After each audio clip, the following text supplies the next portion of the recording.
Muitos, depois do plebiscito em 93, afirmavam que não haveria mais perspectiva para a causa monárquica. Os fatos têm demonstrado o contrário, porque nunca houve uma tanta abertura para o ideal monárquico quanto hoje em dia.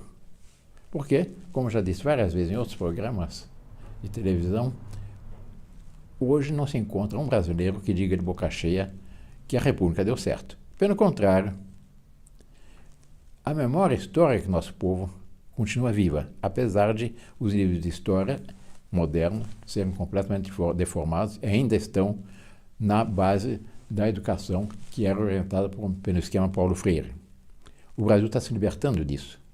E os brasileiros estão à procura de algo para a nossa pátria. E essa memória histórica lembra a eles o que foi o período, a nossa história, que foi o período que foi até 1889. A partir de 1889 foi um desastre. O Brasil teve uma mudança muito grande recentemente, com as últimas eleições. Porque essa eleição, inclusive, não foi tanto uma eleição entre pessoas. Foi uma eleição entre dois modelos de Brasis. Um, que é um Brasil que caminhava contra a sua vontade para o socialismo. O outro é o Brasil que sai às ruas, bradando: minha bandeira verde e amarela, minha bandeira jamais será vermelha. E, sobretudo, bradando: quero o meu Brasil de volta. O que era esse Brasil de volta? O que era esse Brasil que eles queriam? Aquele Brasil exatamente está na nossa memória histórica, que muitas vezes está no inconsciente, no subconsciente, e que está aflorando. O resultado: no Brasil inteiro estão surgindo grupos, sobretudo de jovens, que defendem o ideal monárquico.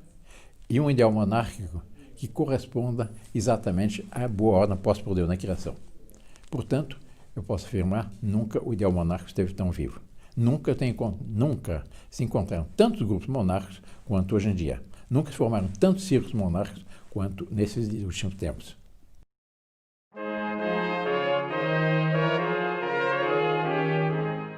Eu acho que o Brasil está num certo impasse, porque nós temos uma Constituição de índole parlamentarista com presidencialismo.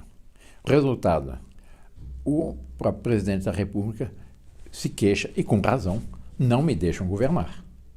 Porque o atual presidente da República foi eleito pelo Brasil conservador, pelo Brasil que pedia o Brasil autêntico de volta, que é cristão, que é católico, que quer uma ordem baseada na ordem natural, na boa ordem, posso dizer, que é baseado na família, baseado na livre iniciativa, baseado no respeito ao princípio da propriedade privada e baseado ao princípio de subsidiariedade. Aliás, o nosso ministro da Economia tem feito referência a esses princípios do ponto de vista econômico, social, que é livre iniciativa, propriedade privada e princípio de subsidiariedade. Quer dizer, um Estado pequeno, um Estado que corresponde às reais necessidades do Brasil, e não esse paquidermo estatal que foi formado pelos sucessivos governos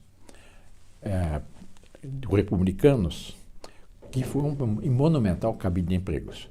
Os brasileiros estão cansados disso, estão cansados de pagar impostos, talvez das mais altas cargas tributárias do mundo, para ter serviços ruins, não à altura do que o nosso povo merece. E, de fato, a economia privada, a livre iniciativa e a economia baseada na propriedade privada tem mostrado uma eficiência muito superior às coisas estatais.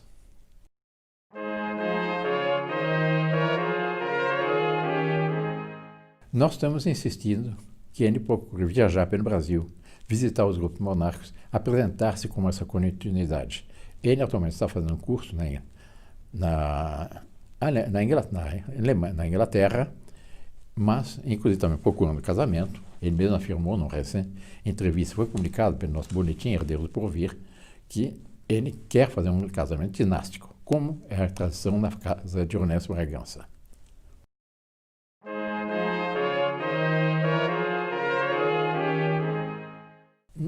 Dom Luís tem afirmado que ele não vê razões para, nas atuais circunstâncias, haver mais uma mudança de capital agora. Com um futuro mais longínquo, quem sabe, se pense em outra coisa. Mas, na realidade, Brasília, do ponto de vista estratégico, está muito bem localizada.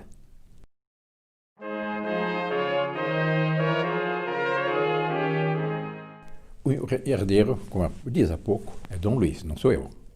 Mas qual o pensamento de Dom Luiz, aliás, meu também, sobre a questão da China?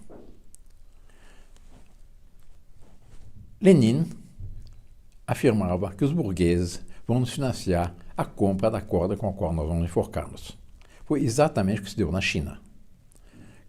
Capitalistas, mal capitalistas, que nós não somos contra o capitalismo, mas para ganhar alguns dólares a mais, transferiram boa parte de suas fábricas para a China. Resultado, nos Estados Unidos, hoje, no shopping center, cerca de 90% do que se vende é chinês.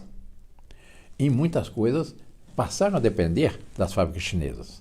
Agora, com essa pandemia, o mundo ocidental está se dando conta do erro. E muitas firmas que foram para a China estão voltando para os Estados Unidos, para a Europa, inclusive no Brasil. Há um refluxo dessa onda de ganância que criaram uma situação insustentável. Portanto, a nossa opinião sobre a questão da China é que nós não podemos depender da China. Muitos afirmam, não, se nós brigarmos com a China não vai comprar mais a nossa soja. Não é verdade. Nós não dependemos da China. A China é que depende de nós. Porque se a China não comprar a nossa soja, como é que eles vão alimentar seu povo? Quase 2 bilhões de habitantes. Eles não têm como se alimentar, não têm terras para isso. Isso só o Brasil tem. Portanto, não devemos temer a questão da relação da China. Aliás, o próprio presidente Trump nos Estados Unidos está fazendo a mesma coisa. Ele está dizendo a verdade a respeito da China. E que a China está querendo dominar o mundo, dominar os mercados, e depois impor as condições. Aqui nós temos um embaixador chinês que ele tem a pretensão de ser uma espécie de procônsul da China para mandar no Brasil. Qualquer coisa que o ministro diga que, direto ou indiretamente, sobretudo indiretamente, possa atingir eventualmente a China, ele vai fazer um protesto. Quando Formosa, Taiwan, elegeu-se um novo presidente e havia posto o novo presidente, o embaixador chinês mandou uma carta aos deputados brasileiros dizendo que é inaceitável que o Brasil mande uma representação nessa ocasião. Quem é ele para fazer isso? A nossa independência, a diplomacia independente não depende da China. Nós não podemos querer ter um procônsul chinês aqui no Brasil.